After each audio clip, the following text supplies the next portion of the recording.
Dubartoonni gama siyaasaa, gama dinagdee fi gama hawaasummaatiin akka of danda'an. Dubartii bira mallaqa soqan. Parsantii 50 dhiira gaafatu, parsantii 50 immoo dubartii akka ta'uu fi dubartoonni gama dinagdeetiin fayyadamtoota ta'uun baay'ee barbaachisaa. Siinqee yoo afoo baatee jette namni kamuu afoon ba'u jechuudha. Dubartiin haadhaa, dubartiin obboleettiidha, dubartiin adaadaadha.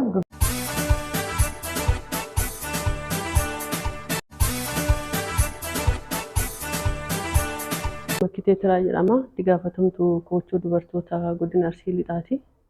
Ani guyyaa har'aa marii dubartoota aanaalee godinichaa wajjin taasisaa turre, akkasumas ogeeyyii sadarkaa godinaarra jiran wajjin murtoo yaa'ii kanarratti marii bal'aa fi hawwataa taasisaa turre. Mariin kun murtiiwwan jajjaboo dabarsee jira. Keessattuu gaheen dubartootaa marii kana keessatti qaban maalidha? Gaheen dubartoonni yaa'ii idilee lammaffaa irratti qaban maalidha kan jedhu waan bal'aa kan irratti mari'ataa turre jira jechuudha. Maqaan kiyyaa Shamsii Alii jedhama. Horii giddu galeessaa liigii dargaggootaa kan biyyoolessaati. Sadarkaa godinaatti immoo itti aantuu waajjira bulchaati.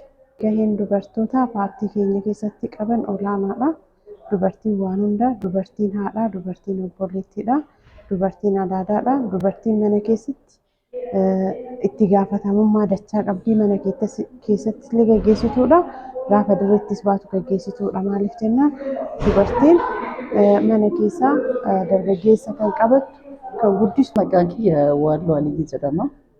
Itti gaafatamtuu waldaa dubartoota godina Arsii Lixaati. Akka gochuu dubartootaatitti wanti irraa eegamu murtoo kanaan murtoonni gara qabxii 10 qabu dabree jira.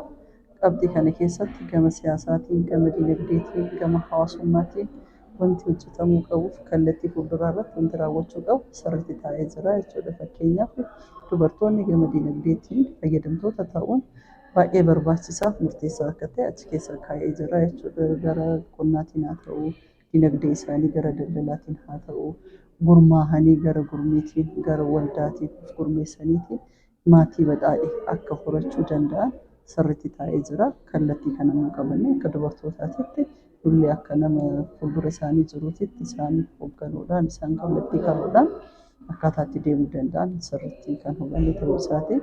Kan biraa immoo gama hawaasummaatiin, hawaasummaa jedhamu gama barnootaatiin miseensi gochoo kennaa kun ijoollee isaanii barsiisuu qabanii gara mana barumsaa erguu. Dirqiyyaa Jijaarsoo jedhama. Godina Arsii Lixaa aanaa Qoreerraa dhufee dubartoonni dinagdee keessatti, siyaasa keessatti jiruuf jireenya yookaan barmaatilee keessa miidhaa kaleessaa irratti dubartiin maal fakkaatti ka jedhuuf kaleessa dubartiin miidhamtuu turte dubbachuu hin dandeettu, hojjechuu hin dandeettu. Manatti yookaan abbaan manaa mallaqa yookaan waan ta'e wayii bakka barbaadde onni gabaa dhaqe faana baatee karaarra dhaabattee warraa fudhattee buna bitattee galti. Amma jijjiirama dhufe kana keessatti dubartiin dinagdeen of dandeettee jirti, eeggattummaa jalaa baatee jirti. Gama dinagdee fi gama siyaasaa, gama hawaasummaatiin jiran dubartoota furuu irrattis shoora olaanaa qaba jechuudha. Dubartoonni marii kana keessa yaa'ii idilee keessa hirmaachuu irraa kaasee yaa'ii idilee lammaffaa tokkoffaa irratti dubartoonni parsentii 30 karoorfannee parsentii 21 qofa raawwatan yaa'ii irratti hirmaatan. Yaa'ii lammaffaa irratti parsentii 35 karoorfannee parsentii 31 yaa'ii idilee lammaffaa irratti hirmaatan. Yaa'ii kana keessa hirmaachuun dubartoota mataan isaa. Maqaan koo Hawwaa Abdii jedhama. Itti gaafatamtuu Federeeshinii Dubartoota Godina Arsii Lixaati. Waa'ee nageenya isaaniitiif siinqee qabatanii, siinqee isaanii qabatanii waa'ee nageenyaa irratti dubartoonni keenya siinqeen akka naatitti ilaala waraana yeroo nageenyaa isaan labsan jechuudha. Nageenyi tokko yoo boree jedhe isa afoo yoo baatee jette, siinqee yoo afoo baatee jette namni kamuu afoon ba'u jechuudha. Kanaaf ilmi kamuu isii afoon ba'u waan ta'eef nageenya isaanii sirriitti isaan tiffatanii isaan waan eeganiif hadha haala gaariidhaan akka godina Arsii Lixaatti dubartoonni teen haati siinqee, abbootii haati siinqee, hawaasni garaagaraa asitti ba'anii sirriitti gaggeeffataa jiran jechuudha. Dubartii bira mallaqa soqan. Dubartii bira mallaqa soqan dubartiin ammoo dandeettee dubartiin kaamettii taatee jirti. Dubartiin qoodaa fi qoola hedduuf sookoo isaa yoo ilaalan gola dubartiin argan.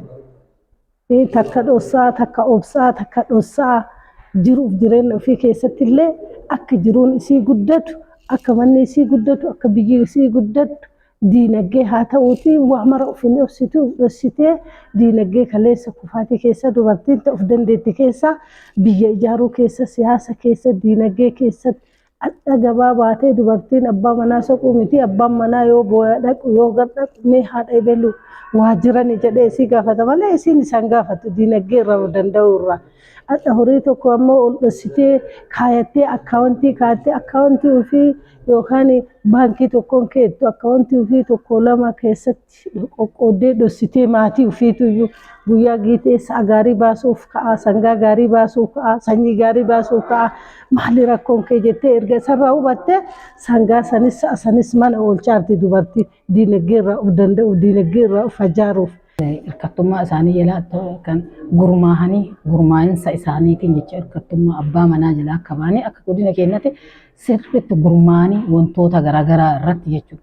Kuduraan muduraa isaanii horsiisa loonii, horsiisa qe'ee isaanii hirkattummaa isaanii jalaa bahanii sangaa furdisuu waan adda addaatiin kan kanaan dura abbaa manaa eeggatan sirriitti amma wantoota garaagaraatiin qe'ee isaanii jiruuf jireenya isaanii daldaltoota cimaa keessattuu federeeshiniin gaheen isaanii dubartoota daldaltoota dubartoota HIV waliin jiran dubartoota gamtaan ijaaramanii waan hojii guddaa waan ta'eef kanaaf daldala guddaa keessatti dubartoonni keenya sirriitti hojjetaa jiranii. Dabalataan immoo gama fayyaatiin dhibeen daddarboon yeroo ammaa sirriitti biyya keessatti babal'ataa jiru kanarratti dubartoonni of eeganii maatii badhaadhii horachuudhaaf fakkeenyaaf kan akka kaansarii fiixee gadaamessaa kan of ilaalanii qorannoo erga gaggeessaniin booda immoo qorannoo saniin booda namoonni dhibeen kun irra jiru yaalii argatanii akka fayyuu danda'an naannoo kanatti illee sirrii hojjetamu baay'ee barbaachisaadha jechuudha.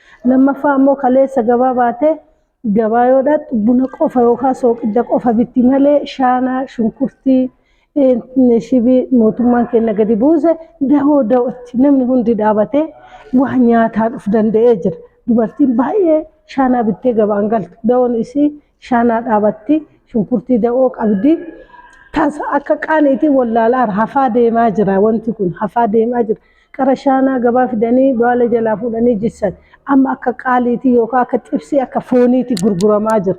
Ka gabaa ka ijaaree fide san irraa bitatu sunu saalfataa bitataatti waan ta'eef dubartoonni teenya sadarkaa diinagdeetiin sadarkaa biyya utubuutiin garuuyyuu baay'ee deemanii jiran.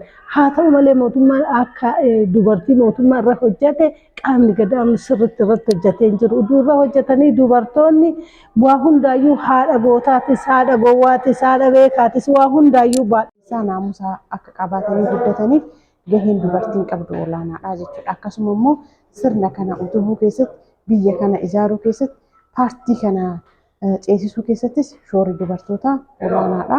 Dubartiin waa hunda dubartiin hawaasa guutuu bakka buuti.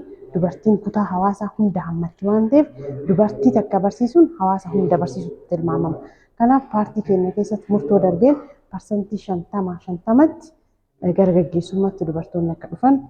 Kan biraa immoo gama siyaasaatiin dubartoonni warra dhiiraatiin wal qixa gara aangoo akka dhufuu danda'an aangoo immoo yoo jennu kootaadhaan osoo hin ta'in dubartoonni humna isaanii cimsatanii hin dandeenya warra dhiiraa qixa hin bulchina kan jedhu abdii ofitti horatanii dandeettii isaanii san gabbifatanii gara aangoo akka dhufuu danda'an akkaataan itti hojjetamuu danda'uuf kallattiin fuulduraa murtoo yaa'ii kanarra kan taa'e ta'u. Parsantii 50 dhiira gaafatu parsantii 50 immoo dubartii akka ta'uu fi walqixxummaan karaa qabatamaatti jijjiiramee dubartoonni keenya gara gaggeessummaattis akka dhufan murtoon keenya kan darbe akkasuma immoo gara liigiitti akka dhufan. Dubartoota adda duree gara liigiitti kan dhufan akkanumaan dubartii waan ta'aniif dubartii qofa odoo hin ta'in kootaan osoo hin taane dubartiin keenya dubartoota ciccimoo dhiiraa olitti eenyuyyuu olitti kan hojjechuu danda'an eenyuyyuu qixatti kan hojjechuu danda'an waan ta'aniif dubartoota karaa kanaan ga'oomsuu aangessuu gara gaggeessummaatti fiduudha jechuudha. Dubartoonni gama siyaasaa, gama dinagdee fi gama hawaasummaatiin akka of danda'an rakkoo biyya kanaa, ijaarsa biyya kanaa keessatti akka hirmaatan akkasumas dinagdee biyya kanaa akka utuban shoora olaanaa taphata. Yaa'ii kana keessa hirmaachuun isaanii murteewwan jajjabaa akka paartiitti darbe dhagahanii galuun dubartoota gara jallaa jiraniif rakkoo hawaasummaa fi dinagdee isaanii waan furuuf rakkoo hawaasummaa isaanii waan furuuf irra deebiidhaan baay'ee gammachuu guddaa qabu jechuudha dubartoonni godina keenyaa.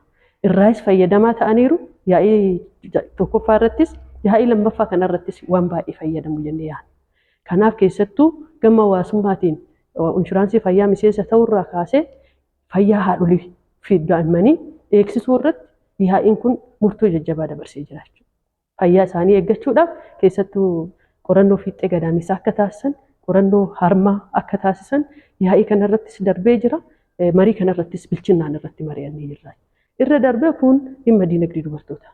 Dubartoonni biyya keenyaa yoo diinagdeen of hin danda'in biyya kana keessa siyaasaan of danda'uun hin danda'amu. Kanaaf waldaan ijaaramuu qabu, waldaa gamtaatiin ijaaramuu qabu.